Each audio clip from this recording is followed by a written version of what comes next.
Roksana Anjuman Nicole Jamuna টিভির খুবই জনপ্রিয় একজন টকশো উপস্থাপিকা।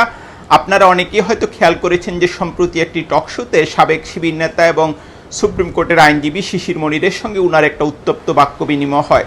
মূলত মুক্তিযুদ্ধকালীন ভূমিকার জন্য জামাতের ক্ষমা চাওয়ার প্রশ্নে এই বিতর্কের সূত্রপাত হয় এবং উত্তপ্ত বিতর্কের এক পর্যায়ে নিকোল যেটা বলে থাকেন যে আপনারা ক্ষমা চেয়েছেন কিন্তু আমরা কি ক্ষমা করেছি। এটা আসলে খুবই গুরুত্বপূর্ণ একটি প্রশ্ন। মুক্তিযুদ্ধকালীন ভূমিকার জন্য জামাতের ক্ষমা চাওয়া নিয়ে দিনের পর দিন নানা রকম বিতর্ক আলোচনা চলে আসছে। এমনিতেই মানবতা বিরোধী অপরাধের অভিযোগে দলটির শীর্ষ নেতাদের সাজা কার্যকর হয়েছে, যদিও এটা নিশ্চিত করে বলা যায় যে সে বিচার ছিল বিতর্কিত এবং নিরপেক্ষভাবে সে বিচারটা হয়নি। কিন্তু এরপরও জামাতের যে ক্ষমা চাওয়ার বিষয়টি আসলে শেষ হয় না। গত কয়েক মাস আগে আমি একটা ভিডিওতে বলেছিলাম যে জামাতের মজলিসে শুরায় বৈঠকে এটা নিয়ে বিস্তারিত আলোচনা হয়েছে এবং জামাত ক্ষমা চাইতে পারে। এরপর আপনারা হয়তো খেয়াল করেছেন জামাতের আমির ডাক্তার শফিকুর রহমান অন্তত 2 দফায় একটু এদিক সেদিক বলে ক্ষমা প্রার্থনা করেছেন। কিন্তু এরপরও আসলে প্রশ্নটা শেষ হয় না এবং দিনের পর দিন এটা চলতে থাকে। শিশির মনির যেটা বলেছেন যে আমরা তো বারবার ক্ষমা চাচ্ছি কিন্তু আপনারা তো সেটা নিতে চাচ্ছেন না। এর মধ্যে প্রথম আলোতে একটা রিপোর্ট দেখলাম যে জামাতের মধ্যে এটা নিয়ে আবার নতুন করে আলোচনা হচ্ছে এবং জামাত হয়তো ভুল স্বীকার করতে পারে। কিন্তু এটা নিয়ে আসলে জামাতের ভেতরে কিংবা রাজনৈতিক বিশ্লেষকদের মধ্যে নানা মত রয়েছে। একটা হচ্ছে কেউ যদি ফৌজদারি অপরাধ করে থাকে সেটা তো আসলে ক্ষমার কোনো প্রশ্ন নেই, সেটা বিচার হতেই হবে। আরেকটা হলো রাজনৈতিক ভূমিকা। অনেক বিশ্লেষকই মনে করেন যে মুক্তিযুদ্ধ যে ইস্যুটা সেটা আসলে বাংলাদেশে এখন ওইভাবে আর কার্যকর নেই।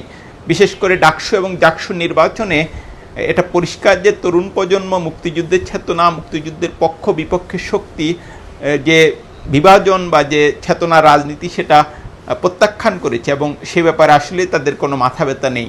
বরং এখন আসলে জামাতের রাজনীতির জন্য সবচেয়ে বড় চ্যালেঞ্জ হচ্ছে একটা ইনক্লুসিভ পলিটিক্স। আমরা যেটা দেখি যে ডাকসুতে কিংবা ছাত্র সংসদ নির্বাচনগুলোতে জামাতের যে সহযোগী সংগঠন বলা যায় ইসলামী ছাত্র শিবির যে প্রার্থী দিচ্ছে সেখানে নানা মতের লোকের সম্মিলন ঘটছে এবং জামাতের ক্ষেত্রে সেটা ঘটে কিনা সেটা একটা বড় প্রশ্ন।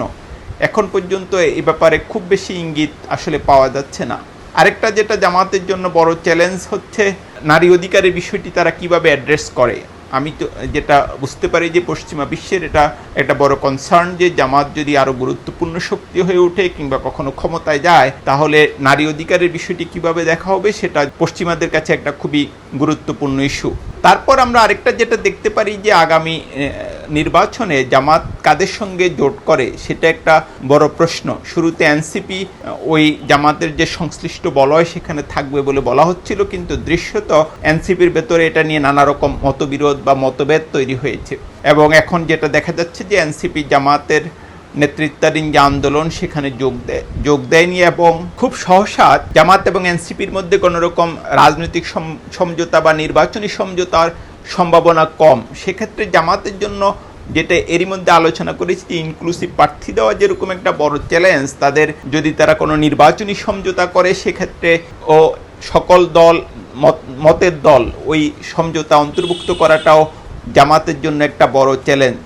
এবং হেফাজতে ইসলামের অনেক নেতাদের যে বক্তব্য শোনা যাচ্ছে তাতে স্পষ্ট ওই রকম কোনো দলের সঙ্গে জামাত আসলে কোনো সমঝোতা করলেও সেটা আসলে কোনো ফলপ্রসূ হবে না। এই সময় এসে মানুষের কাছে আসলে মতভেদ বলেন, মতভাদ বলেন, সব কিছু থেকেও যেটা গুরুত্বপূর্ণ মানুষ আসলে কাজ দেখতে চায়। কে কী কাজ করছে সেটার ভিত্তিতেই রাজনীতিতে মূল্যায়ন হয়। এখন বিশেষ করে কর্মসংস্থান বাংলাদেশে এখন একটা বড় চ্যালেঞ্জ এবং আগামী দিনে বাংলাদেশে অর্থনীতি হবে প্রধান চ্যালেঞ্জ। সে ব্যাপারে জামাতের প্রস্তুতি কী সেটা আরেকটা গুরুত্বপূর্ণ প্রশ্ন। মানুষ আসলে যেটা আমি শুরুতেই বলেছি এখন ক্ষমা চাওয়া কিংবা না চাওয়া সম্ভবত রাজনীতিতে খুব একটা পরিবর্তন আনবে না জামাতের জন্য। সেটা চেয়েও তাদের জন্য বড় চ্যালেঞ্জ হবে ইনক্লুসিভ পলিটিক্স করা এবং মানুষকে কাজ দেখানো। জামাত যদি বিরোধী দল হয় কিংবা ক্ষমতায় যায় তারা আসলে দেশের জন্য কি করতে পারে, মানুষের জন্য কি কাজ করতে পারে, মানুষের কি উপকারে লাগতে পারে সেটাই সবচেয়ে গুরুত্বপূর্ণ প্রশ্ন। অতীতের ক্ষমা প্রার্থনা চাওয়া বা না চাওয়া খুব সম্ভবত এখনকার রাজনীতিতে খুব বড় কোনো ম্যাটার করে না, অন্তত তরুণ প্রজন্মের কাছে।